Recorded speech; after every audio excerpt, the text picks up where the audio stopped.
If you're experiencing controller drift while playing Call of Duty, it can be frustrating. Here is a quick guide to help you fix this issue. Step 1. Clean the controller. Start by cleaning the controller, especially around the analog sticks. Use a soft cloth and isopropyl alcohol to gently wipe around the base of the sticks to remove any dirt or debris that may be causing the drift. Step 2. Reset the controller. Turn off your controller and reset it. For most controllers, you can do this by pressing the small reset button located on the back.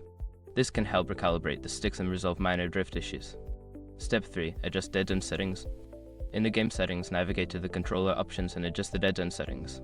Increasing the dead zone can help reduce the effects of drift by requiring more movement before the game registers input from the analog sticks. Step 4.